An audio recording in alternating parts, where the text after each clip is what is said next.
Black babies were used as alligator bait. Yes, that happened in America, and it's way worse than you think. But it doesn't stop there. They turned black bodies into leather, shoes, handbags, belts. It's the history that they don't want you to know. For years, black babies were used as alligator bait. It wasn't just a random act. It was part of a systemic dehumanization. They made films, postcards, and even letter openers featuring this horrific act. But it didn't stop with alligator bait. Black bodies were turned into luxury goods, all made from the skin of African Americans. And the worst part is that it was normalized, was accepted, and it still impacts us today. How does it feel to know that black bodies were used to create luxury goods, turned into items for people to wear, sit on, or even use as accessories? This is the truth that they tried to erase. Black AF history brings it all to light. Are you brave enough to know what they've been hiding? Right now, Black AF history is 35% off. Don't wait. Grab your copy and learn the history that they didn't want us to know before it sells out. Plus, you can save an extra 20% off orders over $59. I grabbed 3 of these books, I saved $12, and I got free shipping. But hurry, because this offer ends July 7th. Don't miss out. This is the truth that they tried to bury. Don't let them win. How bad was slavery, Daisy? How bad? It couldn't be any worse there. I just keep trying to tell you. Can anything be any worse when a white man was having children by the Negro slave women and then putting them up for sale on the block? My father, they wanted to sell my father for a breeder for $12,000 when he was 12 years old. And old Golden, John Golden, was the rich planter. He wouldn't sell him for that. This lady that was in this room this morning is from New Orleans, one of the women. Just this past 2 weeks, she found this picture of my father down in New Orleans, and she's bringing it to me now. I'm going to have a copy of it, of my father. Great. What regiment did he fight in, Daisy? 1st New Jersey Cavalry. When he ran away, my father was on the plantation working for his master, and he with 27 other boys ran away, swam across the Rappahannock River, and joined the 1st New Jersey Cavalry in 6th from the war. Was he a good fighter, your father? Did he fight hard for the Union? Oh, yes, dear, he was a brave boy. Actually, he had nothing else to do. He was a brave boy. He had to be brave. We never intended them to be anything other than a slave. But they began to grow in number and in power, and eventually they fought their way to some freedom. So we became even more cruel, and to keep our black Americans down, we lynched, but yet they rose. So then we used the welfare system, the criminal justice system, to keep them down, to contain them, to destroy them, but yet they rose and they're rising. Then we built prisons and jails to hold them. Yet they rose. And so now we are doing exactly what the Pharaoh did at the end, sending out a decree, kill them.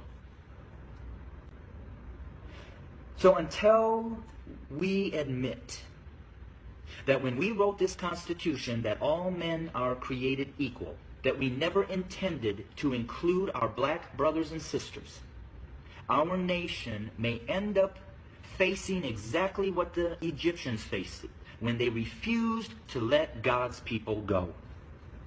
So I'm going to say this to my white fellow Americans, that the bloodshed that is on its way is not on the hands of our fellow black Americans, but is on our hands.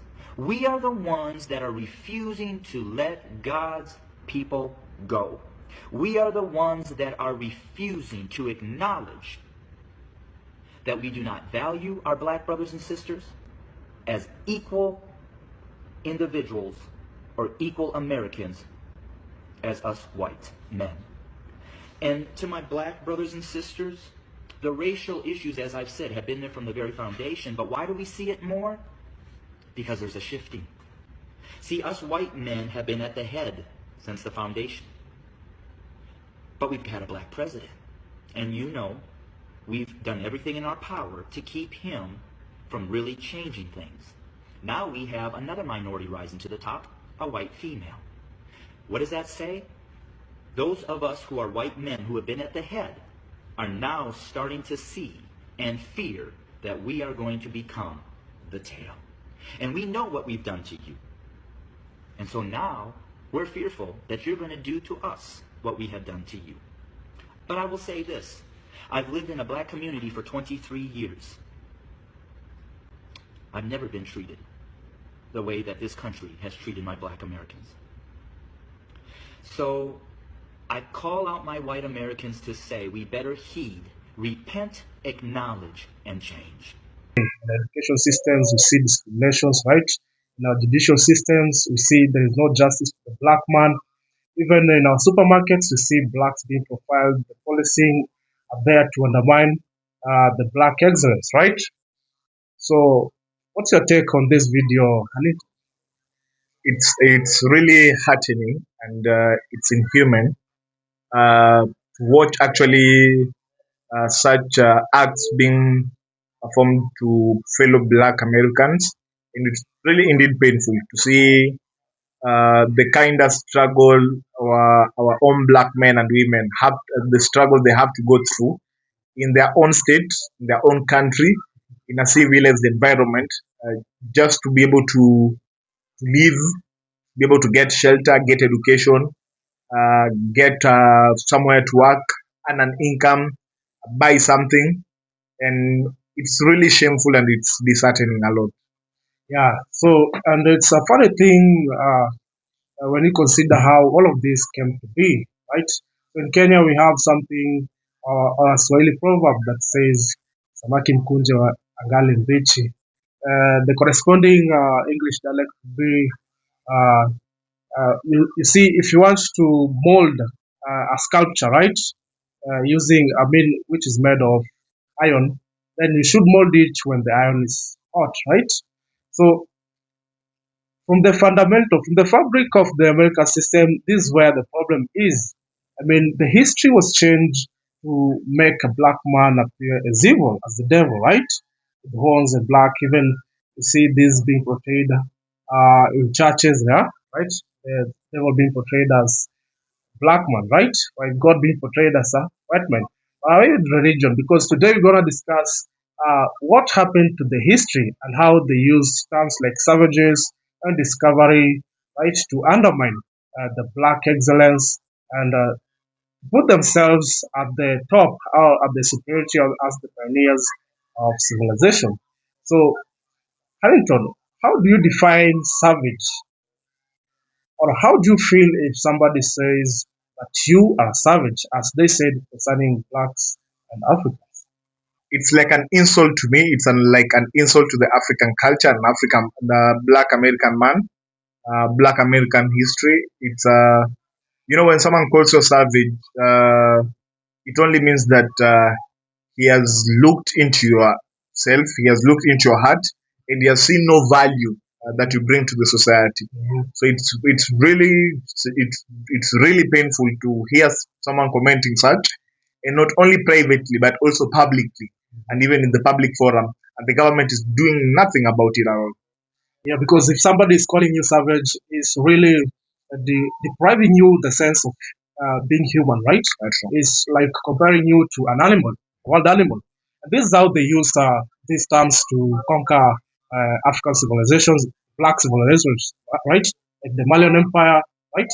So they called them savages to clear their own conscience when they went, right, and killed and massacred and even fed black people, black kids, alligators, right? So, do you think that the Europeans are the one responsible for the civilizations we see in Africa? As in, were Africans not civilized? Were Africans uncivilized that they needed the Western knowledge to become who they are today?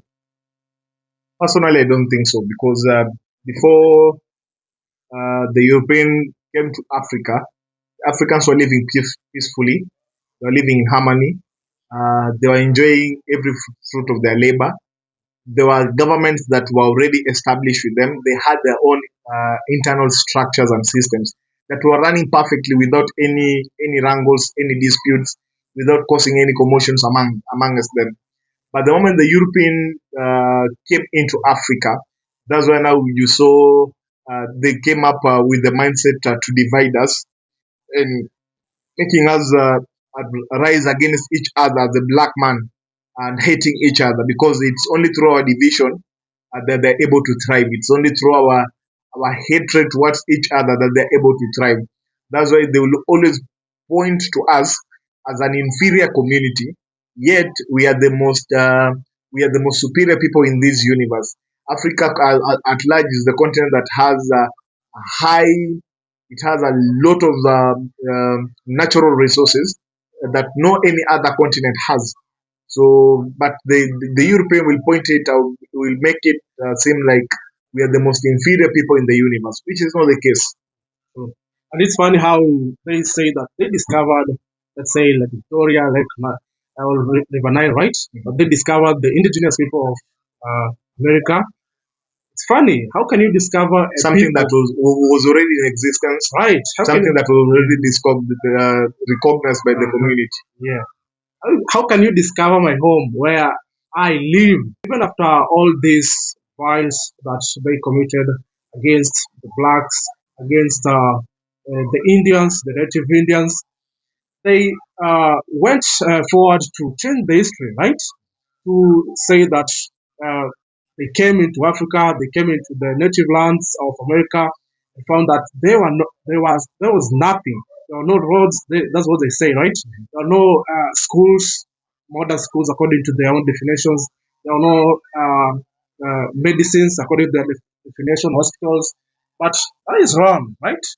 Uh, the Indians, the native Indians of America, and the Africans share some common culture, right? We had our own herbalists, right? We had our own military system. We had our own education system, which is different from what we see today in the world's education system today. Because that is something that we were taught that isn't being taught in schools today. We were taught to live in harmony. We were told to live in peace and to tolerate each other, right? We were taught great knowledge in marriages for those who are being betrothed. We were told, our education system captured or covered everything about society, something different that we see in American system today. Because all the American system is doing is that it's only meriting students based on their scores, right? Not based on respect, right? Not based on discipline, not based on, and this is why we see whites having different attitudes when they interact with blacks, right? So, what do you think about history and how it's being manipulated to put the whites at the superior level more than and the blacks at the inferior level? Personally, I can say history is being decorated by the white people to make them the main topic, to make them the main agenda in the discussion as far as history is concerned.